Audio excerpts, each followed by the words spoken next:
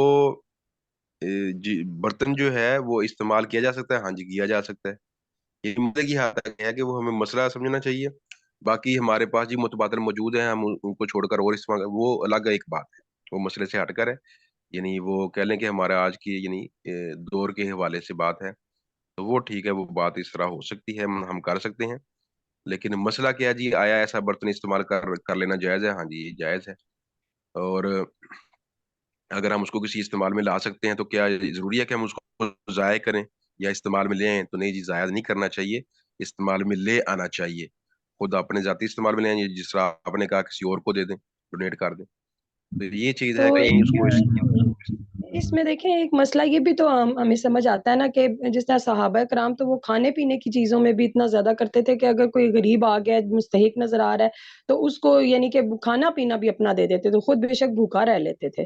تو میرے خیال سے اس کی سینس یہ ہے کہ ہم وہ برتن خود اپنے استعمال میں لے آئیں، اگر بجائے اس کے کہ کسی کو دینے کے، یعنی کسی کو یعنی ہم خواتین کا میں نے دیکھا ہے نا، ہمارے بزرگ جو خواتین ہیں وہ ان سے ہمیں یہی ٹریڈیشن ملی ہے کہ گھر میں جی ایک جیسے کپ ہونے چاہیے، اور میں نے خود اپنی زندگی میں یہ چیز دیکھی ہے، اور مجھے بھی یہی پتا تھا، ابھی آپ سے پتا چلا ہے کہ نہیں، وہ ٹوٹی کناری والے برتن میں بھی اگر اس سے منہ نہیں لگا رہے سائڈ سے پی سکتے ہیں، نہیں تو کسی کا ڈنڈی ٹوٹی، وہ پکڑنے والا ہینڈل ٹوٹا تو وہ پھینک دیا، اسی طرح کسی کا وہ یعنی استعمال نہیں کرتے، اور پسند ہی نہیں کرتی خواتین گھر میں یعنی ایک جیسے رکھنے ہیں، جی ہمارا سیٹ مکمل ہونا چاہیے، باقیوں کو آہستہ آہستہ بہانے بنا بنا کے ضائع کرنا یہ غلط ہے میرے خیال سے۔ اس سے جو بات مجھے سمجھ آئی ہے، کسی کو دینا ہو تو آپ نئی چیز خرید کے دیں، لیکن اپنے گھر میں آپ ٹوٹے پھوٹے جو اگر ایسے بھی ہیں تو قناعت پسندی کا تقاضا یہ ہے کہ خود استعمال کریں میرے خیال سے۔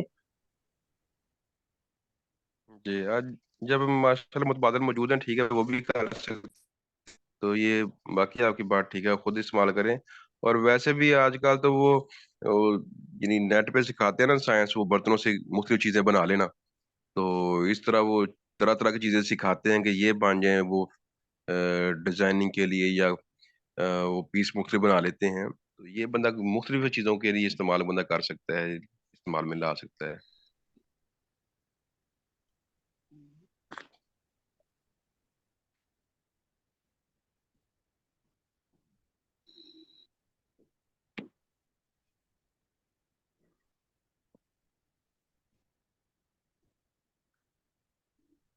ہاں جی، میں کچھ مزید پوچھنا چاہتے ہیں کچھ؟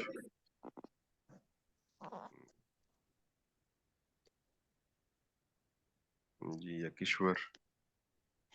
نہیں، بس اس بات سے یہ بات واضح ہو گئی ہے کہ اگر کوئی مجبوری ہے اور آپ کسی ایسی جگہ ہیں کہ جہاں واقعی اس کے ٹوٹے کے بغیر آپ کا چارہ نہیں ہے، تو وہاں آپ وہ چیز یوز کر لیں انسٹیڈ آف تھروئنگ اٹ، مطلب آپ اسے یوز کر سکتے ہیں، فتویٰ ہے یہ، مسٹ نہیں ہے، کسی پہ لازم نہیں کر دیا گیا ہے حدیث سے کہ نہیں تم کو ٹوٹا ہی استعمال کرنا ہے، ایسا نہیں ہے، بس یہ ہے کہ مطلب آپ کر سکتے ہیں، دونوں چوائس آپ کو اوپن فری ول ملی ہوئی ہے۔ بالکل بالکل، ہاں یہی بات ہے کہ یہ جائز ہے دین کے اندر، اس کو اختیار کیا نبی نے، باقی نہیں آپ ٹھیک ہے، یہ تو ٹوٹا ہے نا، بلکہ آپ کے پاس ثابت بھی پڑا ہوا ہے، آپ کہتے ہیں کہ میں نے اس کو استعمال کرنا، ٹھیک ہے، وہ تو آپ کی مرضی ہے نا۔ جی، ایکسٹرا جو ہے وہ نکال دیا، دے دیا کسی کو۔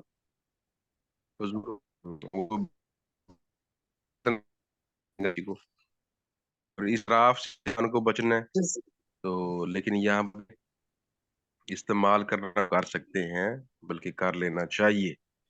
مختلف متبادل استعمال ہو سکتے ہیں، متبادل کو استعمال کر لے. جزاک اللہ خیر. ٹھیک ہے جی، پھر آئندہ انشاءاللہ کل سے. السلام علیکم ورحمۃ اللہ. وعلیکم السلام.